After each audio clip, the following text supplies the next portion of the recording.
Hey there, and welcome to another episode of Mompreneurs Making Moves. I'm your host, Amariah Murdoch, and if you are a busy entrepreneur looking to add more calm and ease and just get into your own workflow with operations and admin support, that is what my company Infinite Exec does, and so we'll definitely need to connect. But if you've ever tried to answer emails with a toddler pulling at your sleeve, or you've wondered how to grow your business while chasing after your dreams, and probably your kids, then you're in the right place. Every week, we'll get real about wins, messes, and all the magical moments in between, sharing practical tips, honest stories, and the laughs that keep us going. So welcome back to another episode. Today, I'm with the amazing, and we're going to be talking a lot about obviously marketing, but also if you haven't checked out her LinkedIn posts, if you haven't connected with her, just go ahead and do that really quick before you even listen to this episode, because she writes inspiring posts every day that are super relatable, especially for moms, and you're missing out if you're not already connected. So like I said, find her on LinkedIn. Dana North, how are you today, Dana?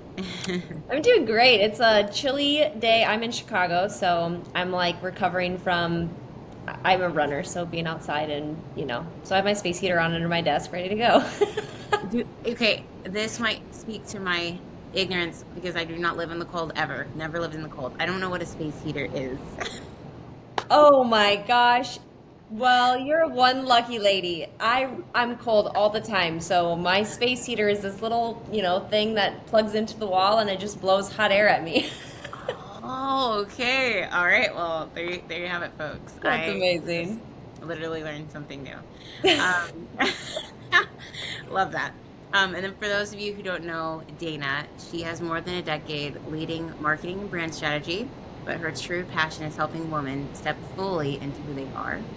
And she partners with women, many who are also mompreneurs, to clarify their message and refine their market and launch with confidence. So her approach bridges strategy and execution, creating strong brand foundations and simple, sustainable systems for growth. So basically, yes, if you're looking for marketing, definitely reach out to her, but also if you're just looking for another mom who gets it, I mean, right here. She's a wife and mom to two littles, just 19 months apart, and a giant lab. So a lab mix.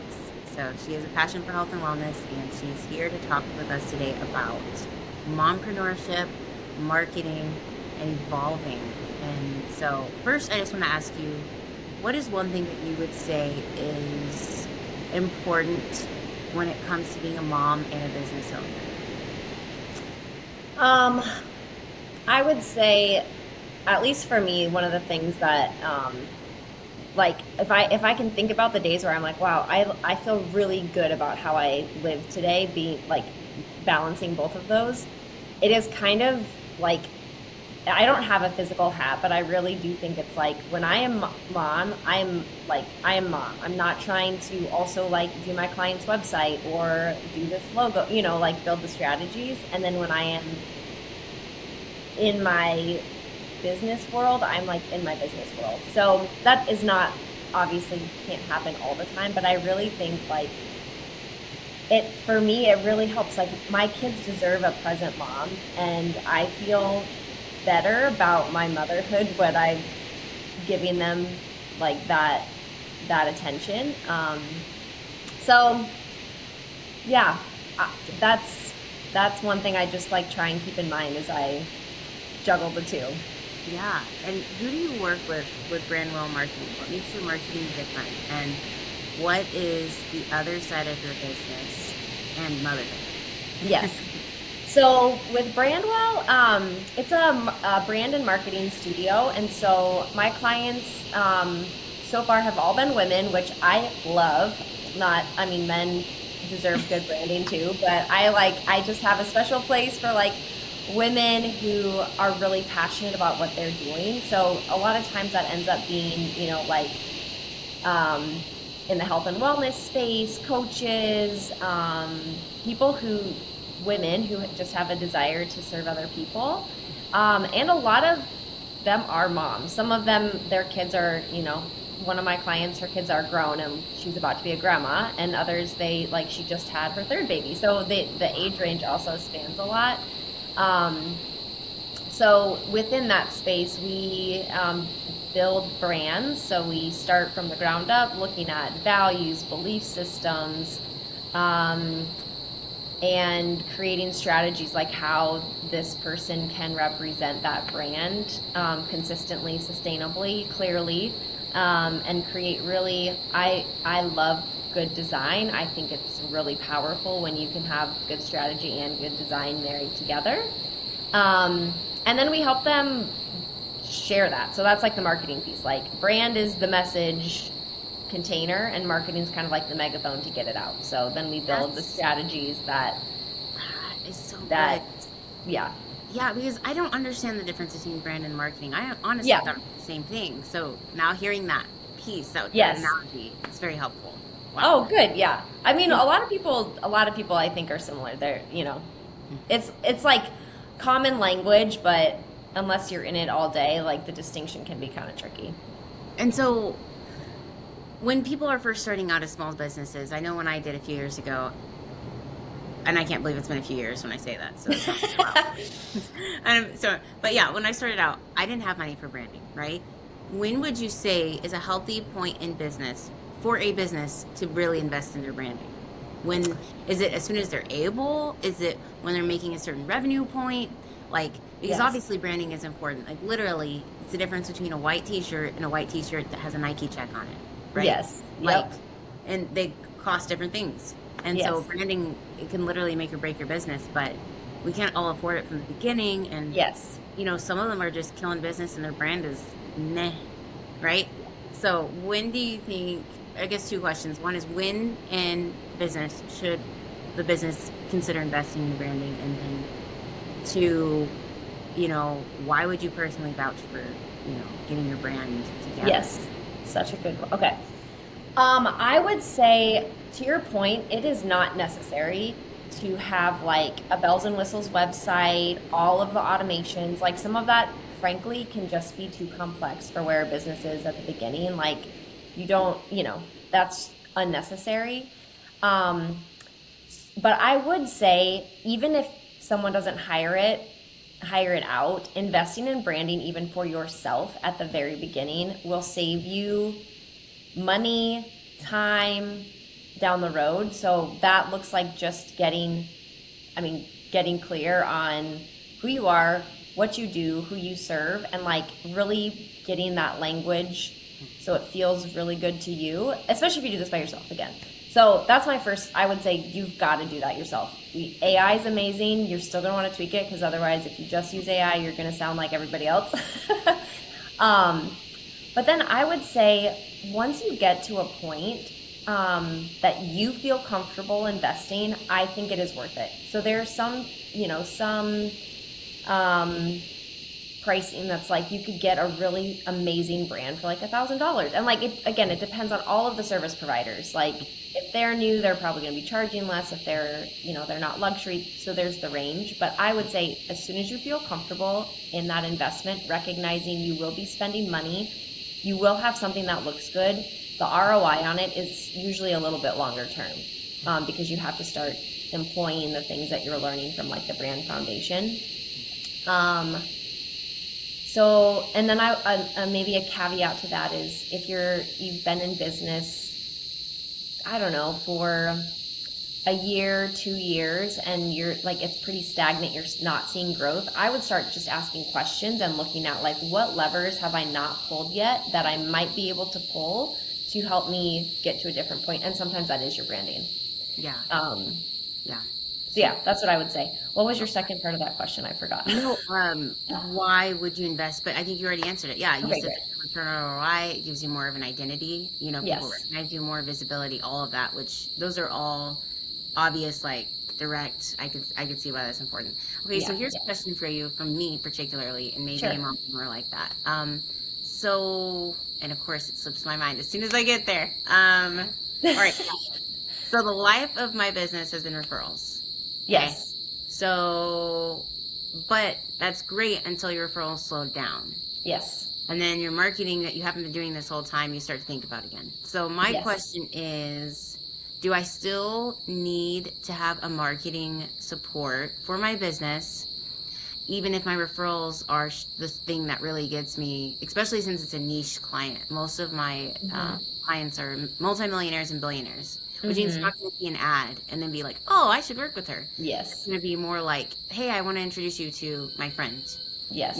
So with that being said, would you say really invest in a strong referral system based on that? Or would you say, yeah, you still need marketing? That's my question. Yeah. I would say both. A referral is like oh, what's a good analogy? It's like, I don't know. The cake for me, cake at a wedding is like the best part.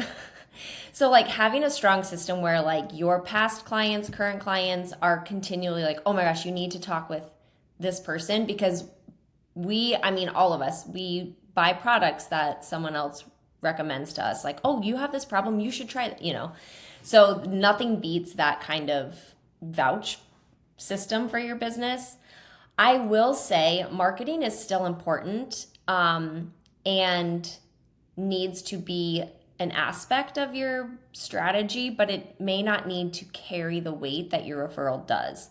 So I would say like you still need to have a strong online presence. That doesn't mean like a very active social media where you're posting every single day or things like that. But I think having a place where even if your clients are high end, like they're the 8-figure 9-figure business owners, they still have people on their team that might do some vetting, and so having a strong presence is still important. So for you particularly, I would say like your website needs to be great, needs to be clear, really easy to sort through, figure out what it is that you do.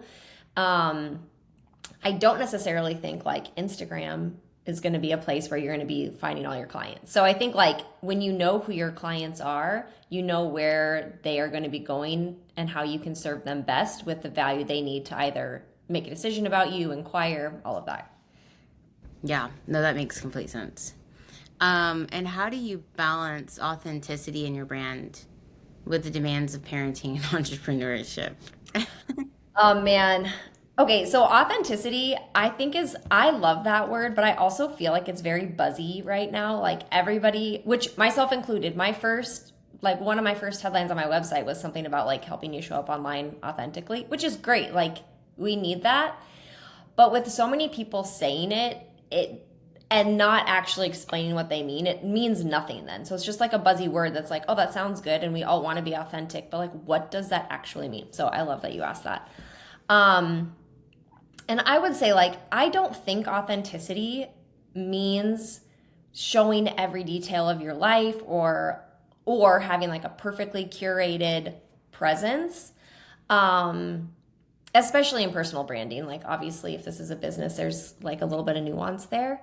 But I do think it's about aligning like your actions, your choices, your words with your values, and then how that is then expressed online is how you are authentic. So for me, um, that looks like honoring the thing, like the tasks, the clients that I've committed to serving, as well as recognizing my very real human capacity as a mom and a business owner. So my priorities in life are my marriage, my kids, and then like obviously it trickles down from there. I have a lot of other priorities and responsibilities, but it's like those are my key. Like I chose my spouse and we chose to have kids. Like those kids will then be grown-up adults. So then my business is a gift. Like I love serving the clients that I have and I want to see them succeed and surpass any goal that they have. So showing up authentically or being authentic in those two spaces is just honoring the time that I have, um, recognizing the demands, and then it's kind of like triaging a little bit. Um, but just holding all of that, like kind of, I don't know if you can see my hands on the screen, but like kind of with open hands a little bit, and knowing like, okay, these are my priorities. So when I'm going to just use marketing because I feel like this is probably a very real feel that moms and business owners have. But it's like if I feel like I should be posting every day, but the reality is my kid is they're having a rough time, or I need to be here to do a pickup or a drop off, or my client is like crunch time and I got to get my deliverables done. I'm going to let go of the things I should be doing because that actually is like no longer then in alignment with what I believe is actually helpful, which is really hard to do. I like shoulds drive my life sometimes, which is exhausting, leads to burnout, all of that kind of stuff. So yeah, it's like you just got to know what your values are. You got to align all of your actions, all of your choices within those. And then you just are being an authentic person. And that comes through in how you set up your business, how you show up in personal branding, that kind of stuff. I really appreciate that because it's almost like you have to give yourself permission to ebb and flow, right? Like 100%. marketing is not about being on point all the time and Yes. the way that you think. And I think that's half the battle with marketing. You're showing up the way that you think other people need to see you in, right? Yes. But it's really just actually the more truly transparent and Yes. not unnecessarily transparent with, too many Sure. details, but just enough to speak and resonate, right? With Yes. who you're trying to reach. That Yes. does more, even if it was just one post a week, that would do Hmm. more than like seven really, you know, uh, copy Yes. copy posts, Yeah. right? Really, Yep. that makes sense. And that Yeah, actually for is really sure. helpful Yeah. because in the middle of my own campaign right now. And I Yeah. just feel like I'm kind of going through the motions in a way and I'm Yeah. trying to feel it out and understand what's the best way. So Yeah. that's very Yeah. helpful. Oh, Um, good. what would you say is like your advice to the mompreneur that feels stuck in their business? Mm. Oh man, I can feel that one. I have not been an entrepreneur probably for as long as maybe a lot of people that listen. Um, but the feeling of stuck, I feel like, I don't know anyone who doesn't know that feeling. So in this particular context, I guess first just say like, um, that's really hard. And it's okay that it's hard. And sometimes that stuck place is, um, for me anyway, it's like that place where you recognize that what has been, even if something was working before, like what has been working is no longer working. And it allows room if we create the space and like allow that conversation to happen internally, um, to just reflect and like check in like, okay, am I feeling stuck because I'm over capacity, I'm overwhelmed, this is not working any longer in my business, or I think it's just so easy to go go go go go, not recognizing we're actually on a hamster wheel stuck until we feel the tension enough that we have to address it. So number one, it's hard. I'm sorry, like I feel that. And two, maybe just that mindset shift or like repositioning in our own thoughts about our approach to that feeling actually helps us take steps out of that. And it has for me. I think like, yeah, getting stuck is not an actual thing. Like we're not actually stuck. We just have to take the time to figure out like what direction we need to go in next. I love that. I love that perspective because there's a lot of personal things that I feel like I do feel stuck in. Like there are certain Mm. choices I made, there's certain things I thought were going to work out, there was a certain direction in life I thought, and now I'm reevaluating and I'm in this reflective mode, and I'm like, what am I doing here? For one, and then Yeah. two, um, like how do I close the gap from where I Yes. have told myself, oh, you'll get there, it's happening, it's coming, and I'm not there right now. Yeah. Um, yeah, that's very helpful. Technically, we're not stuck. That Yes. illusion, I mean, we have Yes. pieces, right? Well, and even your question of how do I close the gap? I Mm. don't think that question comes to mind unless we're willing to see we're not stuck. Like, I think by taking the time to reflect, the questions come up that actually give us the steps or a direction we can at least pursue for a little bit. And sure, like some pursuits might be dead ends. And, like that's what we teach kids, how to build that tolerance for tension and resistance. And if we can build that, which actually, like, I think maybe seasons of feeling stuck build that capacity or our ability to manage, so that the next time that season comes up, it's like we don't stay there as long because we just recognize, oh, I just need to create space. I just need to get reflective and then, take some steps. And if they don't work, it's okay. Like, there's no pressure. Doesn't mean I'm bad at business or a mom or marketing or whatever. It's just an opportunity to try something new. Yeah, no, absolutely. And I love that too, because that perspective is, I'm in this moment at this place, but it doesn't define, or I'm stuck in this space because I have choices to make. It's a pivoting moment, right? Yeah. It's just time to pivot, which is inevitable if you're a mom, an Yep. entrepreneur. I don't care how type A you think you are, or how flexible you think you are. You go on either side of the spectrum. Oh, yeah. You still gotta learn. There's gonna be a time, there's gonna be a moment where you're like, okay, That's I have so got true. to pivot. I've got to be more flexible than what I thought I was or wasn't. That's so true.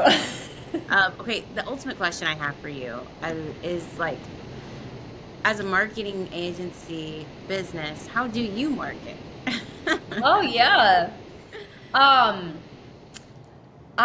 So that's such a funny question. I don't think I've ever been asked that. My background is all in like brand marketing, design, comms, like that kind of whole world. And so when I first started, I just kind of like did what I did when I was employed, which is fine. Like, that's amazing foundation. But it's so different marketing, number one, for something that you build, because it's like so much like I care about my clients' businesses and I want them to succeed, but I'm like, it's not my business. So when I suggest things, there's like, I'm detached from it. So I have gotten to a place where, which this is when I was leading teams, like this is what I did all the time. Like, marketing is so fun because it's like, if you think about it, like a big experiment, because it's changing so quickly. What you can do changes, how people read or interact with content changes. So when I think of it like, okay, I'm focused on this is the goal. What are all the ways that I can do this? And I create, like, I help my clients create audience journeys. So I do this for myself, like, so I know, when I'm talking to people and what I want to be talking to them about. But how I actually do that, which is the marketing, is basically like, you know what? I think this is going to work. I'm going to write down why I think this is going to work, and then I'm going to do it. I'm going to do it for a couple months, and then I'm going to relook at the data and see what happens and like what it tells me. And sometimes I'm right, and my assumptions are like, okay, now that was an assumption. I can move it into fact and function from that place. Or other times I'm like, okay, that assumption was wrong. I still don't know what the answer is, so I'm just going to keep looking for it. So my approach to marketing is kind of like, you use the strategies, you use the branding, like, that undergirds everything, and then you just see where your audience is and what it is that is connecting with them and resonating with them and getting you to whatever the goal is. So if, like, your goal is, I don't know, a vanity metric of impressions, like, okay, well, let's work towards that. If your goal is sales calls, like, let's figure out how to do that. So that's how I do it. And I use a lot of data. I track everything. And I like try and stay detached from the results. Like, I try to do this in my running as well, but like, my pace is just a pace. Like, it's just a number. It doesn't mean anything about my worth. Doesn't, so same with data in business. Like, it doesn't mean if it's not what you hoped it would be, it doesn't mean that what you're doing is wrong or ineffective. It just means how you're doing it just needs to be tweaked. So the detachment, I think, as a business owner, is one of the best things we can learn how to do. That is so helpful. And as far as data goes, what are some trends, or what is a trend that you notice across the board, no matter the business or industry, that you would say is converts when it comes to getting attention from your audience?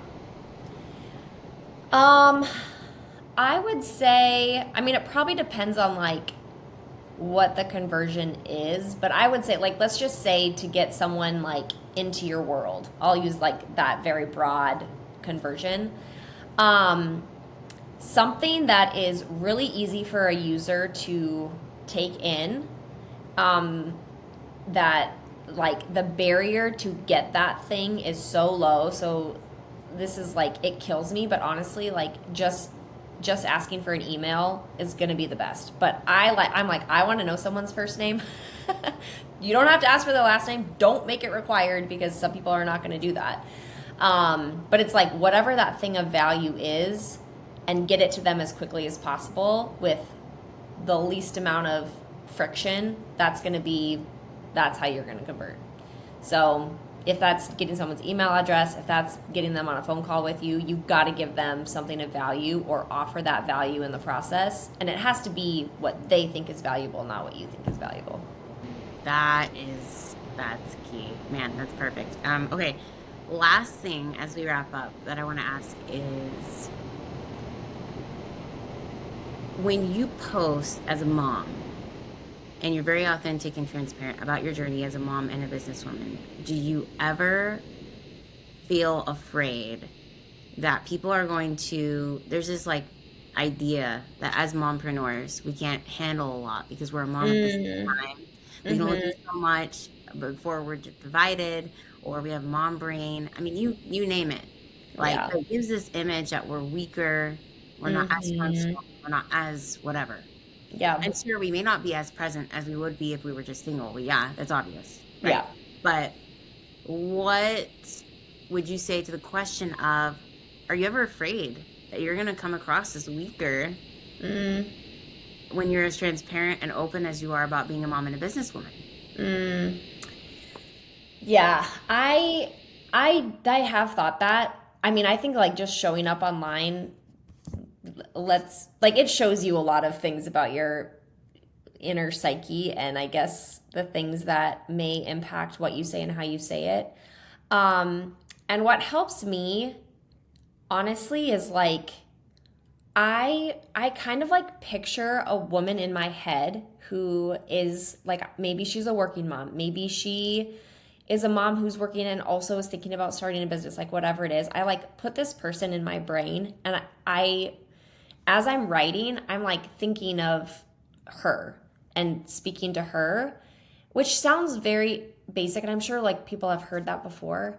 But then it kind of like removes people's opinions, that I'm like, you know what? You are a man who works in a corporate office. I don't care what you think, which is really hard. And I mean that from like, not from a snarky, like, I don't care, but like genuinely, I'm not talking to you, and I don't need to be talking to you. And so if my sharing this makes you feel a certain way about my ability, that has more to do with you than it does with me. So I think like that does help me overcome a lot about just like what I say. And I try and, which I wrestle with this with authenticity too, because it's like, it's not easy all the time. But I do try and leave things as I say them, like optimistic and hopeful. That's generally like my perspective and worldview anyway. But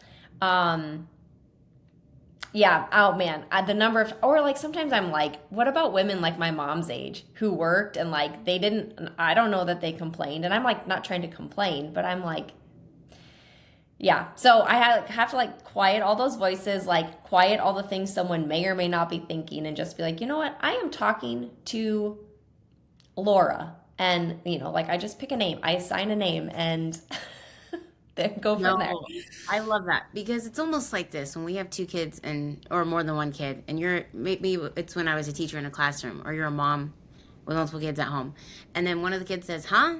And you say, no, I'm not talking to you. Yeah. I'm talking to this Yes. person. And it's like, oh, okay.